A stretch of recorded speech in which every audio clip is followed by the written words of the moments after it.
What up, YouTube? Webhead Mike here, and if you've been following the news, about $300,000 worth of Magic the Gathering cards are just left, they were just left in a landfill. Now, of course, the same article made sure to mention that don't bother trying to do any risky behavior to go ahead and reclaim them because they've been decimated. And I have to wonder, what value would they have anyway, even if you got them? What's the point of even playing the game? Now, I was big into it in late high school and early college, but I think the last set I got was Kamigawa. But I began to stop playing because I began to see a staleness in the meta. Too much conformity amongst certain things, like sure there were different ways of modulating this or that, but I began seeing to see it was getting just too darn stale to be appealing. And I haven't looked back since, and I also see in 2 days ago, Tim Pool covered the same topic and state how he does play it now, he does try doing it, but in his own words, it is stale corporate plastic. Can't say he's too far off. And that's under Wizards of the Coast. They just kept trying and trying to hit the same profits they've been hitting without any thought probably to the art or mechanics of what they're making. Now, of course, every corporation has their duty to pursue profits. It's what keeps the world going around. But they do have a duty on their product to make sure it's worth getting. And that also falls on us, the customer, to be discerning and think, what is really the value in this? And apparently it's in the landfill, and that's the future Dungeons & Dragons has before it too under Wizards of the Coast, with 6e and the new movie or shows, whatever, coming out. The landfill. Now, of course, Wizards of the Coast would like you to forget they already tried doing an online Dungeons & Dragons, which failed miserably. And here they are again, trying it with 6e, with their 1D&D platform, or whatever it's going to be called. Now, of course, the graphics look better, but if it already failed once, who's to say it won't fail again? Now, maybe they think they've had enough people go through enough behavioral changing, or trends have changed. Maybe they can go for it, but I wouldn't be too hopeful. And a lot of that is because, again, like with Magic the Gathering, games getting stale.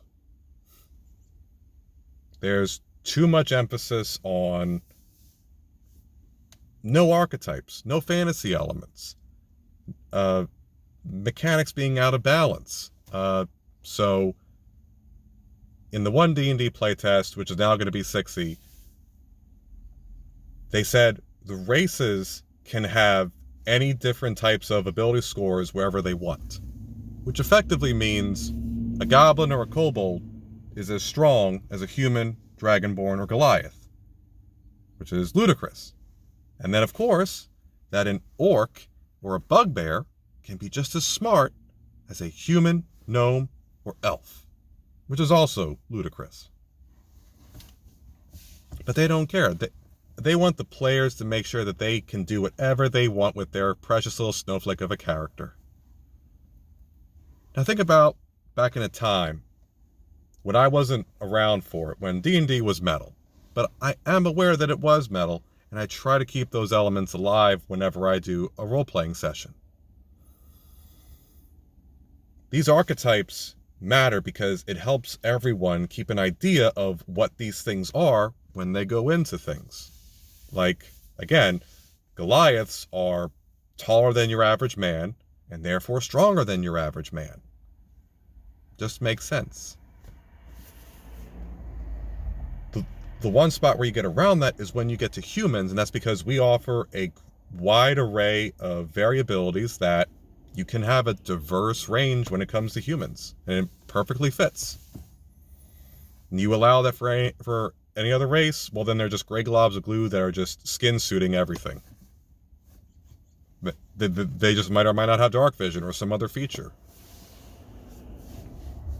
And we see that with Dungeons & Dragons right now again with the upcoming release of their movie Honor Among Thieves, now stating that druids, some maybe, can now wild shape into monstrosities such as an owlbear.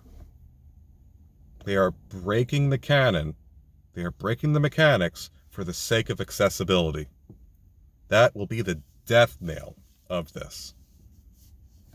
And then on the movie front itself, there was a article coming out, an interview where they're stating the director, mind you, they loved emasculating the bard and the sorcerer and letting the druid and the barbarian take the front lines. Now wait a minute, on its face, that's fine.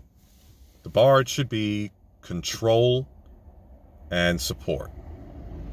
The sorcerer might have some control and some damage output.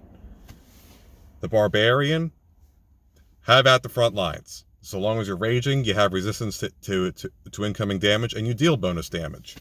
As a druid, if you're wild shaping, you have the option of cycling so many hit point pools that you can take a lot of damage that way too.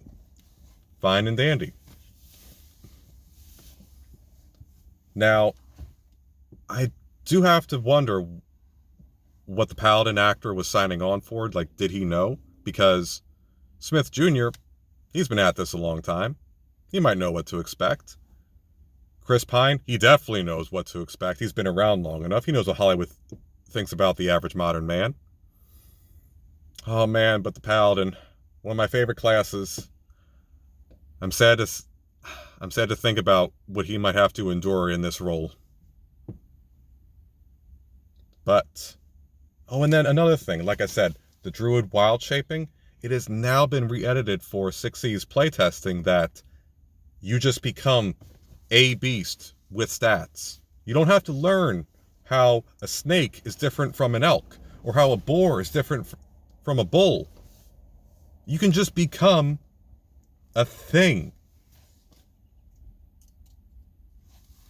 Man, that is not challenging the mind. It is not remembering comprehension. It's not engraving archetypes into your mind so that way you can have these different aspects to go into different situations as needed.